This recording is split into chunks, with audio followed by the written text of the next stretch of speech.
Happy to have everyone with us to cover this important topic as part of our sort of series of webinars that we are hoping to help sort of demystify estate planning and estate settlement for people.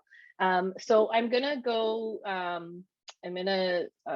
Go through the agenda as you can see here.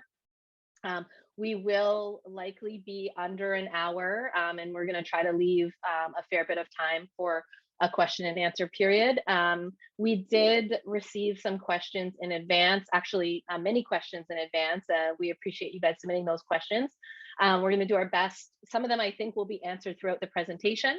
We're going to do our best to address the expense related questions in the Q&A as well. Some of the questions were super specific and may actually have us reach out to you to actually discuss the specific scenario in more detail. But essentially, this is the agenda today. So just a little bit real quick about me. For those of you who don't know me, my background is in the estate and trust field. I have quite a bit of experience with estate planning and estate settlement. And really, my goal is always to make these topics more approachable and more easily digestible for people. A little bit about Clear Estate, so you know who we are and why we do things like these free webinars. Essentially, Clear Estate is we're supporting people with estate planning and estate settlement in a way that is clear and straightforward. We've developed a platform that helps make the processes super efficient. And we combine that with a team of subject matter experts to actually walk people through estate planning and estate settlement. And essentially, doing things differently than what's traditionally available out there. Okay, we're going to actually dive right into the material today. So the first topic I'm going to cover is income tax, which is, of course, a big consideration in most of our financial planning in general. But of course, as it relates to your estate, it comes important to understand what the actual tax liabilities are going to potentially be in your estate. So the first thing that you should know is that when your executor goes to actually deal with your estate and settle your assets and distribute the balance of your estate to your beneficiaries, they really need to obtain a clearance certificate from Canada Revenue Agency. And that basically confirms that all tax filings, etc., that need to be submitted have been submitted and are acceptable to CRA. And an executor really needs to go through that whole process before they can responsibly distribute the remainder of the estate assets. Otherwise, they could be liable for any tax liabilities that were not actually addressed. Okay, so that's something important to know, that it's set up in such a way that the executor really has this responsibility to ensure everything's cleared with CRA. Okay, so the first thing that an executor needs to look at is prior year tax returns. So perhaps if somebody's passed away early in the year and the prior year's returns hasn't been filed, that still needs to be filed, of course. Any prior year tax returns before that actually were not prepared and filed also would typically need to be filed, declaring any of the usual taxable income and events for those periods, and of course settling any associated liabilities from those tax returns through the estate.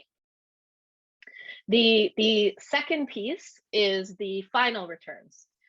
So there's a terminal T1 tax return that needs to be filed for the period of January 1st through to date of death. And that return essentially includes all of the usual taxable events or income that would occur during the year, like employment income, investment income, dividends, etc. Anything that was part of a usual tax return, as well as in Canada, there's a deemed disposition of all assets upon your passing. So what that means is, from CRA's perspective, it's as if you sold everything you owned immediately prior to your passing. Oftentimes for people, that may trigger capital gains. And as a result, taxable capital gains. Okay, so essentially, if there's been any growth on anything that you own, in value on anything that you own, it's triggered at the time of your passing. Okay, there is an exception of this being triggered where assets are going to a surviving spouse. They can be rolled over at the original cost base, triggering no taxation at that time. However, anything else that's not going to a surviving spouse, or if there's no surviving spouse, there's that trigger regardless of what actually happens to the assets themselves. So there's an automatic deemed disposition of all assets as of date of death. This is often misunderstood or misinterpreted, so I want to cover it in detail. It's again as if you've sold everything you owned immediately prior to your passing, even if you are actually transferring the asset as is to a beneficiary, okay, such as real property. So something to think about. Of course, there's various things that a tax preparer would think about in terms of capital gains taxation, and how to potentially use losses, and there's a principal residence exemption. So there's thinking that needs to go into the tax piece, which is important on the estate planning side of things, as well as for your executor to look at and things to be aware of. Okay, there are actually a few optional returns that can be prepared also in the year of death. Those returns really depend on, apologies, those returns really are designed to report certain types of income that would have normally been reported on the terminal T1 return, but allowing them to be reported on these optional returns, which may actually reduce or eliminate tax for the deceased. It's possible because you can claim certain deductions more than once by splitting the returns, or split income between returns, so it can actually achieve a better overall tax result. So again, something the executor can consider when they're going to prepare final tax returns. The third part here is on estate returns. And typically, a T3 estate return is required for reporting any taxable income that is earned in the estate for the period after date of death, and it's due for each 12-month period after the death where the assets are still in the estate. So oftentimes, it's possible that the return won't be required if there's actually no income that's earned in the estate because there wasn't any assets that formed part of the estate. But if there is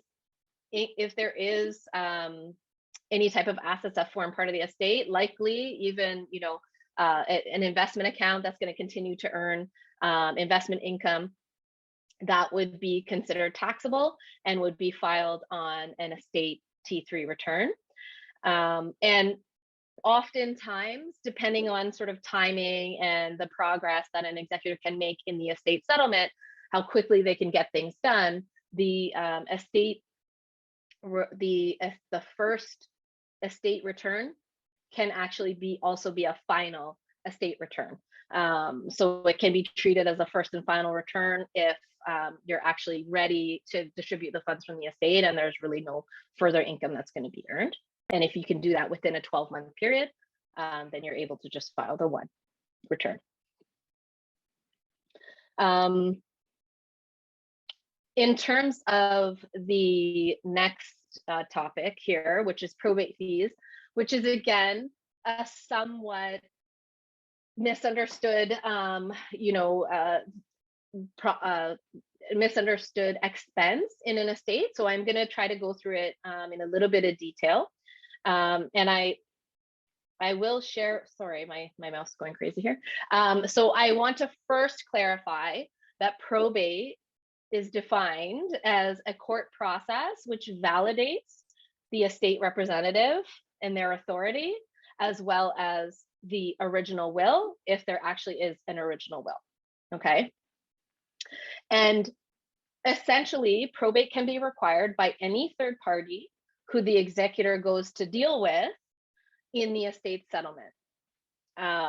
So as an example, third parties would typically include financial institutions like banks who hold the deceased accounts, or the land titles office who will be requiring probate in order to transfer title, and any other third party. Sometimes even if there's something, you know, highly valuable and collectible, like you know, valuable artwork, an auction house may require probate in order to assure themselves. Those third parties want the assurance that they're dealing with the correct legal representative of the estate before they'll actually take their instructions. Okay, so here I've just listed really quick assets that may be subject to probate.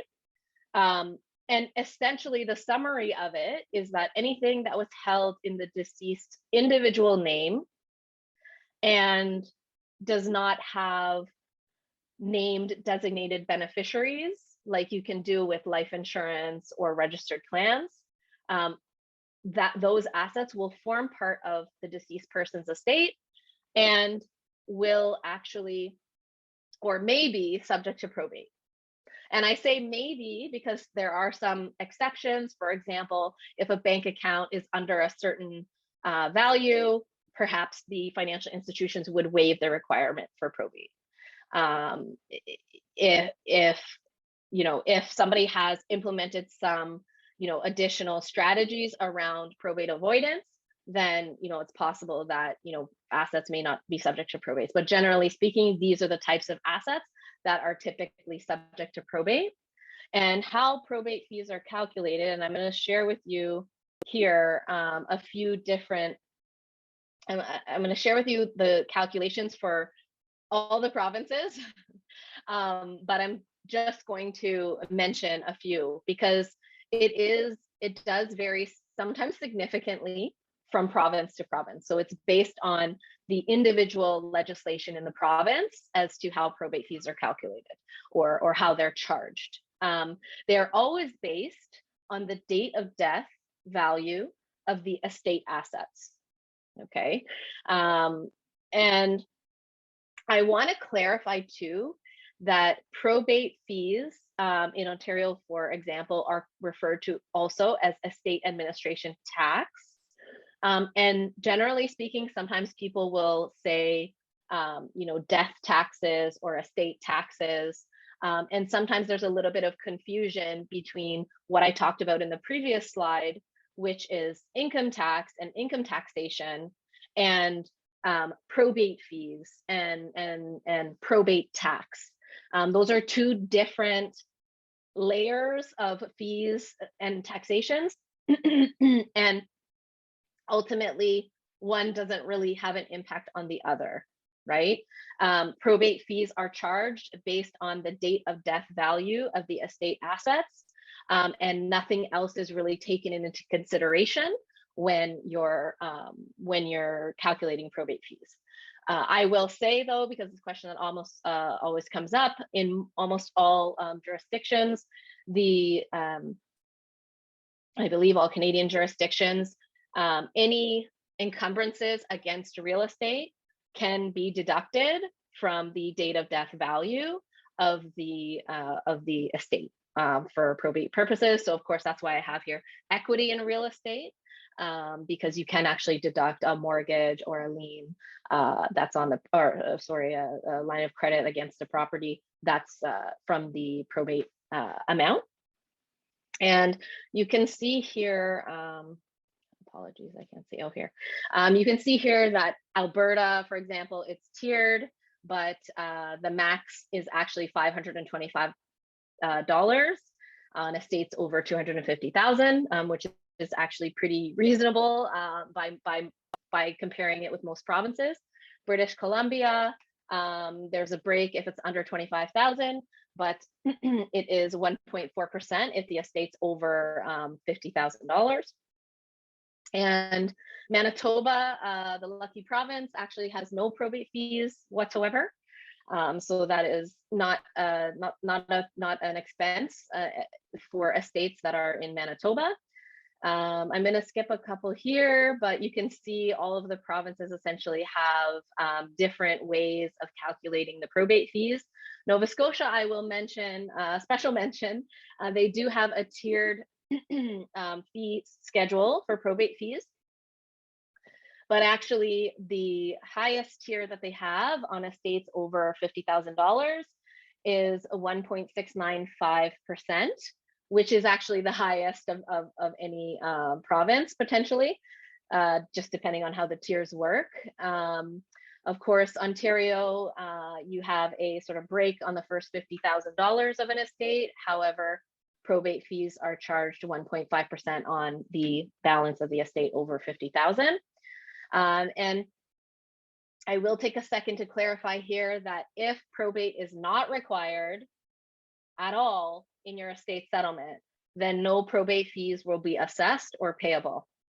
Also, people often ask, where does it actually get paid to? It gets paid to the government, essentially. When you submit your probate application, you also submit a check to the government, the provincial government, and they take it pretty seriously, collecting it, and they do scrutinize the process, and they have ways of conducting audits, etc., because it actually is a large source of income for the government, is collecting these probate fees in most provinces.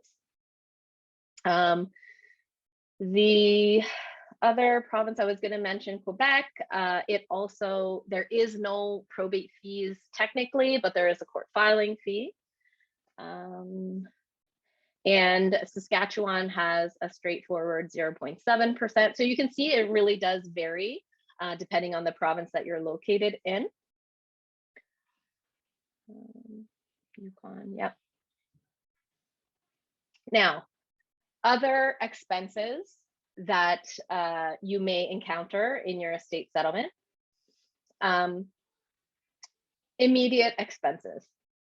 Definitely funeral expenses is something that I think of obviously is an estate expense. Sometimes people will pay, of course, in advance. However, many people don't set that up. And so that is an immediate expense of the estate. And one important thing to think about when we're thinking about expenses is that the timing of needing to pay these expenses varies, right? So for example, when we're talking about income tax, that's not an immediate expense. That's something that needs to be paid at the time that tax filings are due. And typically, for the most part, executors are able to go through a process where they actually have access to some of the assets of the estate and can actually address the tax liabilities by perhaps liquidating some of the assets of the estate, or perhaps just accessing some cash that's in a bank account, and they now have already gone through the probate process and the bank accepts their instructions and they can simply pay tax liabilities from there. When I say immediate expenses, these are sometimes expenses that the executor does not actually have any liquidity available or accessible to them to settle, which does make it an important part of, for those of you who are working on your own estate planning, it is something to think about and kind of factor in to your plan. How exactly are these immediate expenses going to be covered? Practically speaking, depending on the funeral home or what arrangements are being made exactly, they can be understanding. And lots of times family members end up paying out of pocket, right? And then potentially getting reimbursed from the estate later. All things that you may want to think about, is everything set up well? And so that my family will be sort of successful and, the burden will be alleviated as much as possible for them. It's important to think about immediate expenses in that context. And I say here medical expenses because, of course, sometimes someone's passed away as a result of, having needed medical care. They may have been, taken to the hospital in an ambulance. There may or may not be charges associated with that. And they may have needed other care that created some medical expenses at the time of their passing. A repatriation I mentioned here because sometimes when people pass away outside of Canada, there can be quite a significant expense sometimes of bringing them back to Canada to be buried, near home. So those are all things that people, may need or want to think about. Debts and maintenance. So of course, another one that's relatively obvious is outstanding debts. So when somebody passes away, any debts that they owed, while they were alive, they essentially still owe from their estate. And part of the executor's responsibility is to, understand what those debts are and, settle them from the estate assets to the extent that it's possible to do so from the estate assets. So, any credit card debts, any, services that were engaged and, potentially used, or perhaps not used, but contracted. Those are all things to think about. And I will say that can be a little bit of an immediate, concern, because part of what the executor should be doing is assessing all those things and seeing, okay, was there some type of service that was, was engaged and is no longer needed, that is going to have some sort of cancellation fee, or is there a way to kind of get out in front of it, cancel it sooner rather than later? So those are all things that kind of need to be looked at and addressed, hopefully as soon as possible.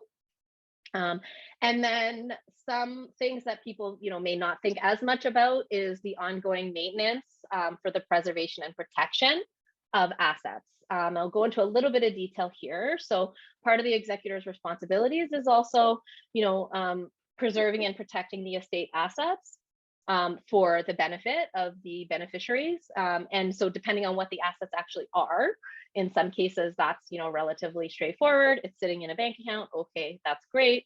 But if it's in an investment account, there could be ongoing fees depending on how the funds are invested. That all would be, continuing maintenance. The executor may actually even want to think about how are the funds invested, and is there risk, are they high risk, and should they think more carefully about that? Or are there concerns for, how much funds are going to be left at the end of the day, and is there any way to reduce any of these expenses or costs? Those are all things to think about. If there's real property, a lot of things to think about there. First of all, is there adequate insurance on the property? And I'll mention too, sometimes people don't realize that if the property is now vacant because the person has passed away, then insurance companies, they need to be notified, and they also may have differing requirements in terms of insuring the property. A lot of them will have, some sort of timeline before they insist on a vacancy permit. Many of them have requirements for, the property needs to be checked a minimum of, once every 48 or 72 hours or whatever it may be. There may be expenses associated with those property checks as well. If a property manager is engaged, or if someone is engaged to actually conduct checks on the property, that is to verify that, the property is physically secure. There could be expenses associated with that. There's of course also all the usual utility bills that would need to continue to be paid. Property taxes, your, waste and water, and all the different things that, you would normally expect in terms of the maintenance of a property, all needs to continue to be paid. And what people sometimes don't realize is that can be actually several months. If there's a probate application that needs to go through, it takes time to do that. You cannot transfer title of a property without probate if it's in the deceased sole name, with very few exceptions. So there's going to be this period of time where the estate needs to cover these expenses before the property can either be sold or ultimately transferred to beneficiaries.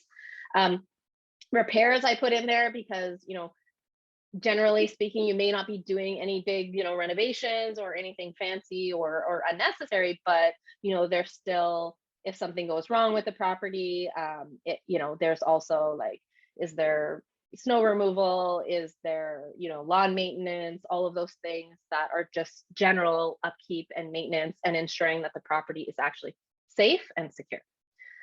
So those are some typical expenses that are going to be incurred in terms of maintaining the estate assets. Professional services, again, I'm going to go into a bit of detail here. So the first one here is appraisers. Depending on the types of assets that are, form part of the estate, an appraisal may be necessary. Of course, if it's investments, that's relatively straightforward. However, if it's real property, for example, even personal effects, often people do obtain appraisals for those assets.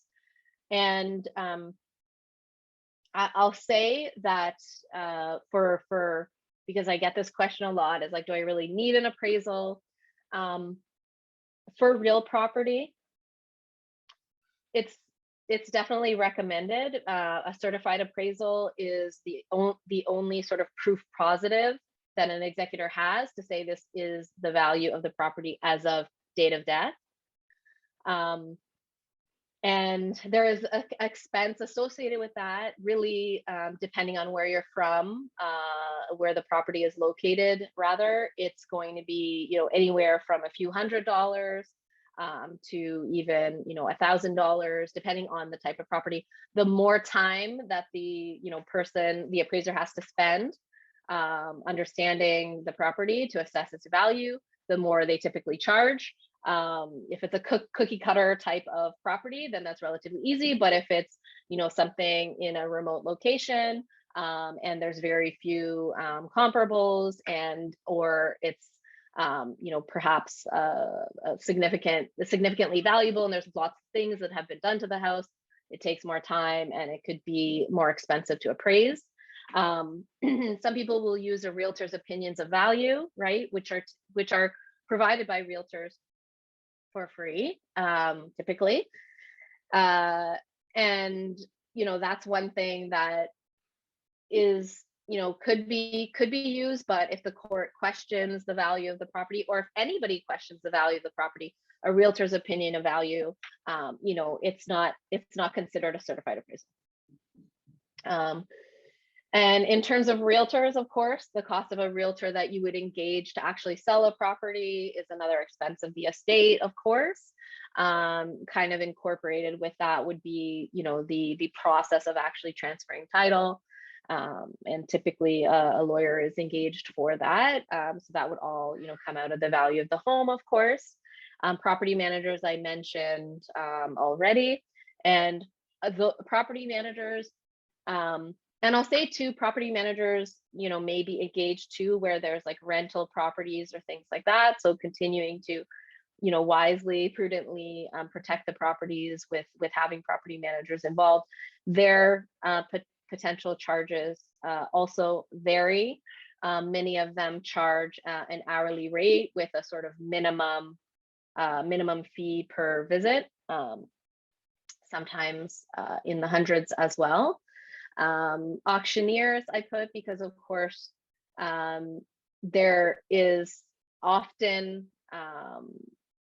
personal effects, household contents to deal with. And these two categories, kind of the personal effects, if it's, there's a lot of things there, and potentially collectively there could be some value in terms of resale.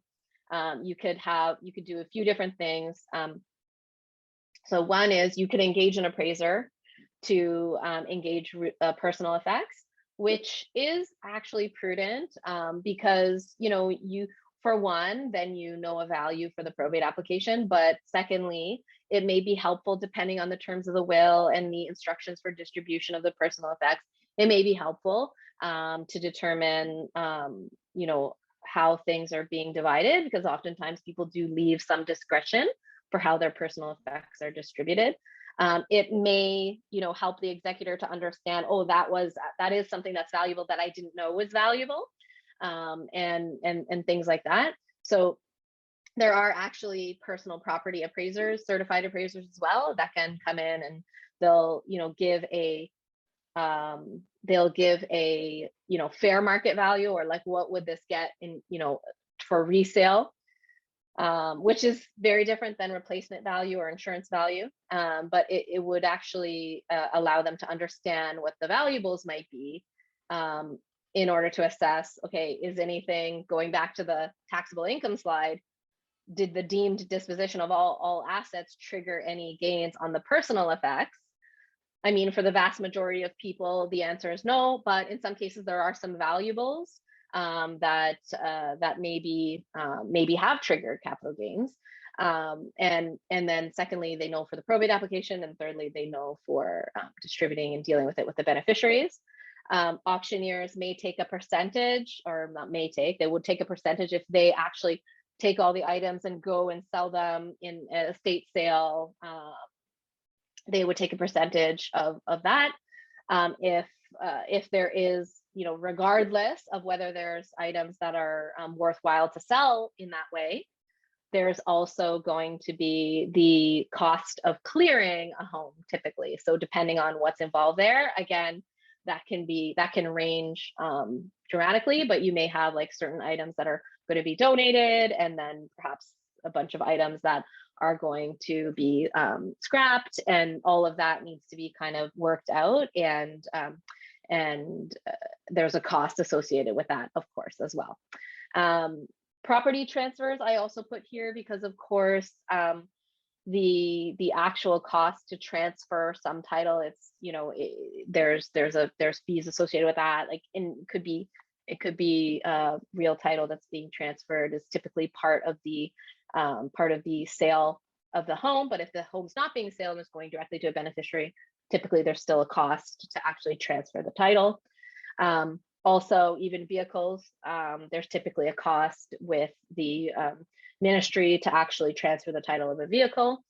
And finally, other professional services like lawyers, accountants, people like Clear Estate, that's something to consider in terms of the expenses in your estate as well. And I'll say kind of a way that Clear Estate is a little bit different is, of course, we basically have some flat rate packages that we offer to a lay executor who is going to be administering an estate and wants some support. And those packages are based on the complexities involved in the estate, as well as the amount of support that the executor desires. We can also support estate planning, which means that you can set it up in such a way that you actually know, what's going to be expected in your estate. To a certain extent, when you're appointing an executor, you're turning it over to their hands of what they're going to engage when that time comes.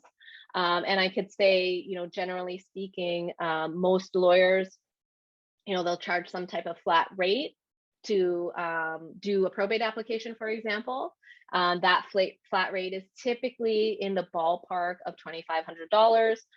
Sometimes it's actually kind of more of a retainer. They always kind of reserve the right to charge extra hourly rates if you're going to be if your executor or family members are going to have a lot of questions, or even some questions that are outside of the normal scope of their work, they could charge an hourly rate for that. Some lawyers even charge a percentage of the value of the estate assets, just for working with the executor on the estate settlement. So all of that is something to kind of carefully consider, so that you and your executor can kind of be prepared to address these in a way that kind of makes sense for your family and makes sense for your estate.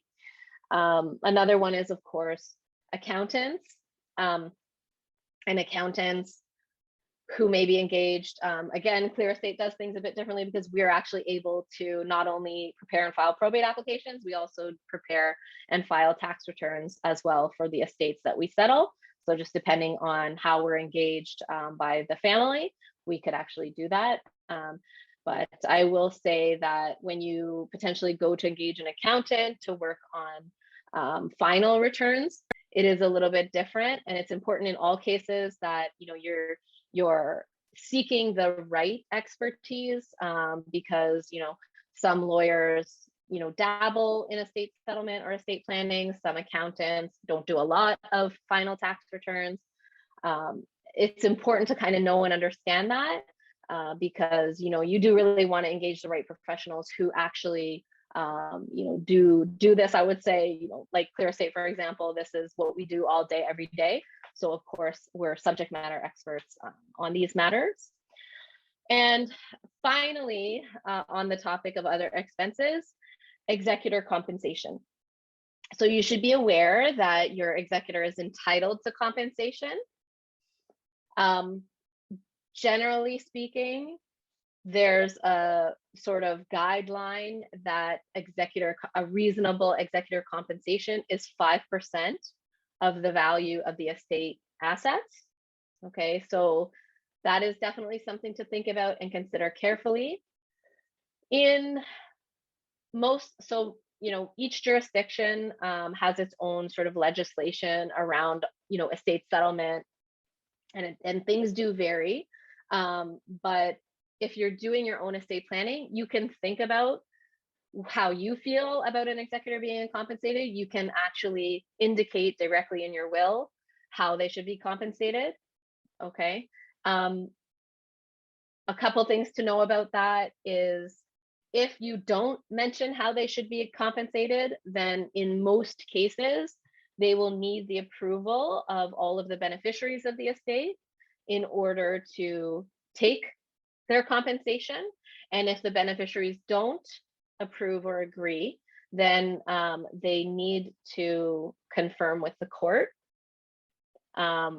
whether or how much they can take in compensation, which actually creates an additional expense to your estate for the court to sort that out. So this is a piece that is, I think, often overlooked in estate planning, and something to think about carefully, because of course, acting as an executor is a significant amount of work, and a significant amount of time and energy goes into it, right? It can be over about a 1.5 year period, hundreds of hours of work, not to mention the personal liability that the executor is actually undertaking in carrying out the executor duties. So I think it's important to think about in advance. And you should also know that it would be considered taxable income to a lay executor to receive executor compensation. So sometimes people will instead indicate that it's an additional gift and not executor compensation in their will, to avoid that additional tax issue for the executor. And I know we've covered quite a bit, and I don't, it's possible there's additional things, small things that come up, depending on the nuances of an estate settlement. They all kind of tend to take on a life of their own. But essentially, the key takeaways here before we dive into Q&A are, number one, dying can be expensive, and it's important for everyone to kind of understand what expenses are going to be involved when that time comes, so that we can think about, is there any way to lessen that burden or reduce those potential expenses. The number two thing is, of course, plan for how your estate expenses will actually be paid, right? A big piece is thinking about, are your estate assets, is there going to be enough liquidity in your estate to actually settle your debts and liabilities. One example I'll give you just real quick that I've seen happen, and seen people kind of not really being sure of what to do, is where people own, maybe let's say they own 2 properties, and that is the majority of their estate, and they have 2 kids, and they want each kid to receive one of the properties, and they're just going to transfer it to them, and that's the plan. Well, if one of those properties is their principal residence exemption, it's, of course, there's not going to be capital gains taxation. However, the secondary property is going to potentially be subject to capital gains taxation, which is going to become an expense of the estate. And now you have these properties you want to transfer and no cash to actually pay that tax liability. So it's a common example. And this is why estate planning is so important, because we need to map out these things carefully and make sure that, you know, what you expect to have happen can actually be successfully accomplished. And of course, finally here is, you know, plan for what professionals are going to be involved, right? You want to have the right support in place for your family members. You want to carefully, you know, craft a plan that makes sense. You're all here, which means that you're either, you know, dealing with an estate settlement yourself or thinking about your own estate planning. And it's definitely, I would say, a high priority to kind of map things out in such a way that you understand what is going to transpire, and then also that your family is set up for success. The other thing I'm going to say real quick here before we dive into questions is we really wanted to cover in detail the estate expenses that are incurred in a typical estate settlement.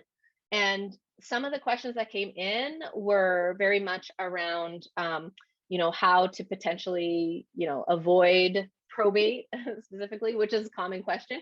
We are hosting a webinar on March 24th that is going to be specifically on potential ways to avoid probate.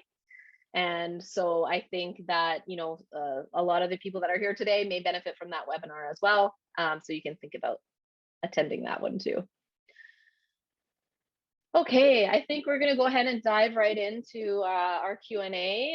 Kara, if you want to go ahead and help out with telling me what the questions are, and we'll try to get through as many of them as possible. And then anything we, you know, aren't able to cover, definitely we will reach out to you to address specifically.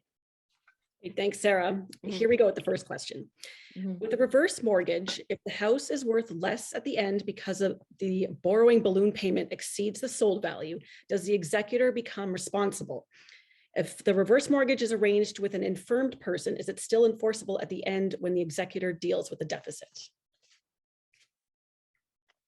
So, okay, so that's a very specific question, but I'm definitely happy to address that one. So in Canada, reverse mortgages are typically set up in such a way that you won't owe more than what your home, you know, eventually sells for. So there actually is protection there. And in fact, I think that's why most lenders, they'll only loan, they'll only secure up to a certain percentage of the home's value to kind of insulate themselves from that. But my understanding is that you wouldn't owe more than what the property sells for. In terms of if an infirm person made the arrangements, there would have to be some, I think, research into the specifics of who made those arrangements, how were those arrangements made, was somebody acting on their behalf, and if somebody was, you know, if somebody was legitimately acting on their behalf, then, you know, yes, whatever, you know, arrangements they have in place would technically still be enforceable. But like I said, my understanding is you wouldn't owe more than what the property sells for. Thanks. Let's move on to the second question.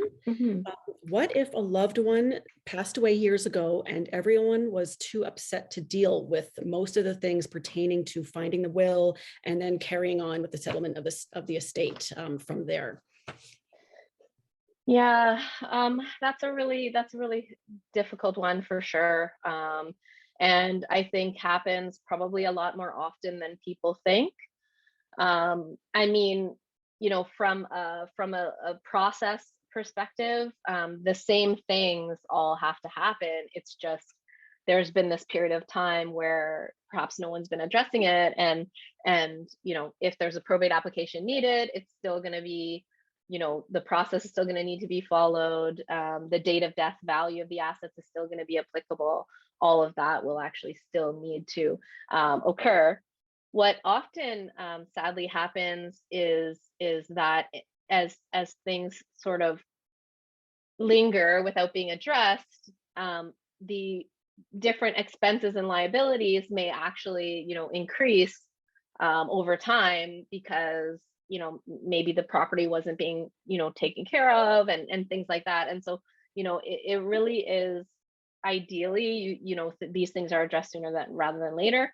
Another thing that also often happens is, other family members who may have been beneficiaries also pass away if it's been, a significant period of time. And then you end up with potentially multiple estates to administer to sort of get the interest into the hands of the ultimate beneficiary. Thanks, Sarah. Next question. My wife's sister recently passed away. Then 3 weeks later, my son passed away. And our condolences. We're so sorry for that loss. Due to COVID, a typical funeral could not be arranged, so we had them both cremated and paid the cemetery fees of $2,500 each. We received $2,500 each from the government and now find that we have to pay taxes on these funds we used to bury them. Is this normal? Yeah, so I mean, a death benefit is technically considered. So first of all, my condolences as well for your losses. Unfortunately, yeah, death benefits are typically considered taxable income to the estate, and so they do have to be reported somewhere. Sometimes reported directly by the beneficiary. But yeah, I appreciate that. And I mean, realistically, I mentioned funeral expenses before, and I didn't actually mention, how much that could be. The range is very significant, but certainly in 2022, the cost of funeral and burial is much more than $2,500, which is the CPP death benefit and is meant to help people with funeral expenses, but realistically doesn't actually cover that much towards funeral expenses, unfortunately, and is taxable.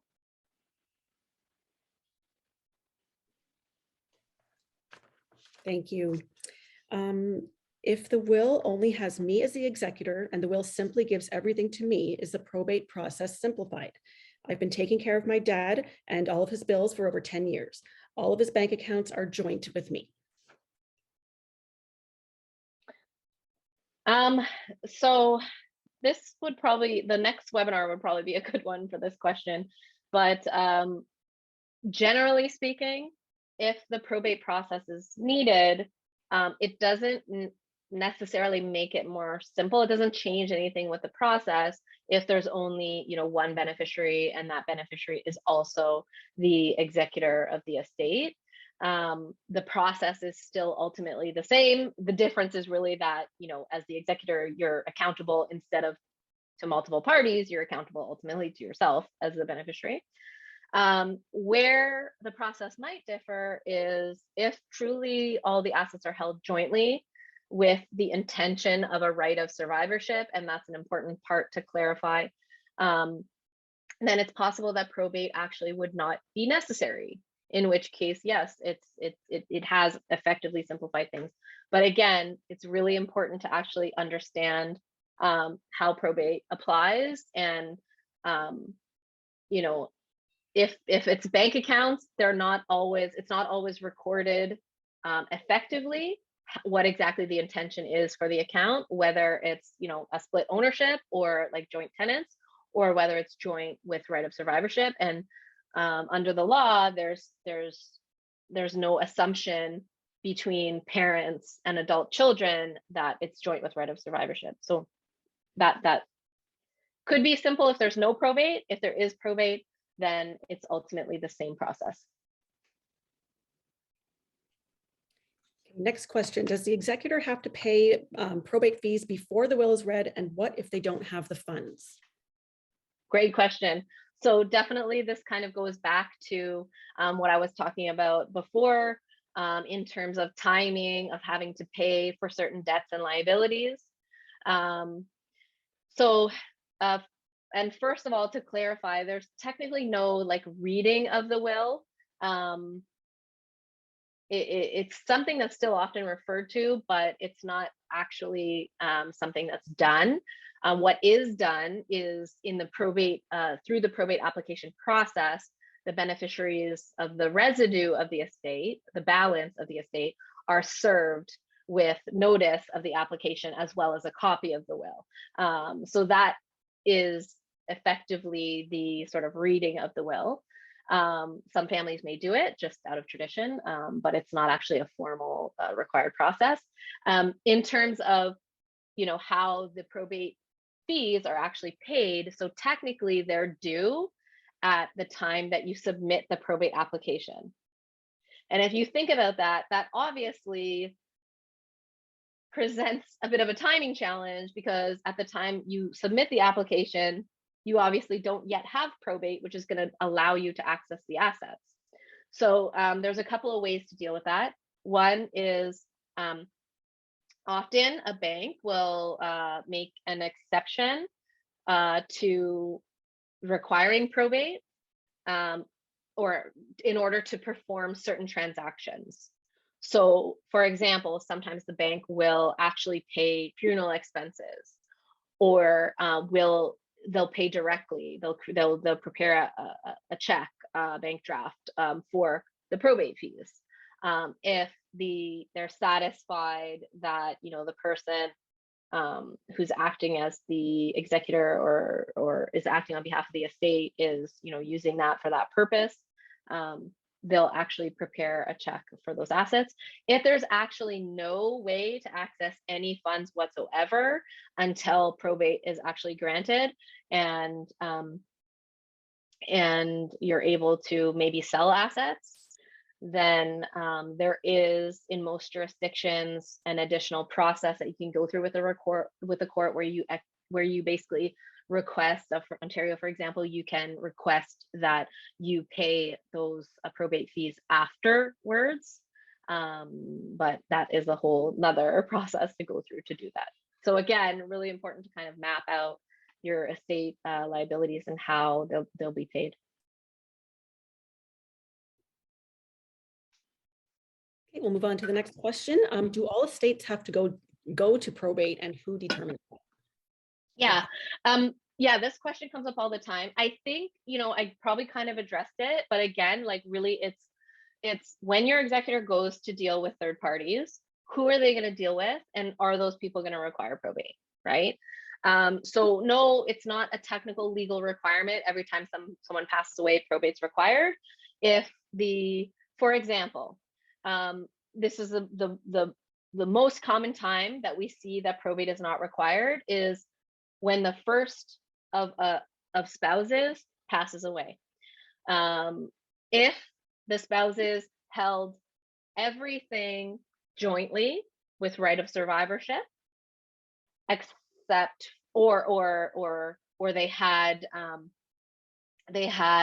accounts that were registered plans or life insurance policies, TFSAs, and they named their spouse as the successor holder or beneficiary of those accounts, then essentially nothing is going to form part of the first spouse to die's estate. And so there won't be any probate needed to actually deal with those assets. They'll go directly via beneficiary designation or directly via joint ownership of the accounts. So that's a perfect example of probate is not always required, but generally speaking is usually required when there's assets held in the individual's name without beneficiary designations, without being the types of accounts that can have beneficiary designations. And we only have a couple minutes left. We have about 4 or 5 minutes left. So maybe one or two more questions. Here's one. Which province assesses probate fees if assets are located in provinces where the deceased was not a resident at time of death? So probate is in terms of assessing the value of the property, it should be done. I'm assuming this question is probably relating to real estate, but it should really be done by someone who is familiar with properties at the location. So when we're talking about the property, the value of real property, it should be assessed by someone who deals with properties in that location, because that's the only way to have an informed opinion as to the value of a property. In terms of how the probate fees will apply, like depending on the jurisdictions. Like, so if there's assets in 2 different jurisdictions, you actually may need a formal process in both jurisdictions. So if you have real estate in Ontario and you have real estate in Manitoba, you may actually be required to go through a probate process in Ontario and then an ancillary process in Manitoba.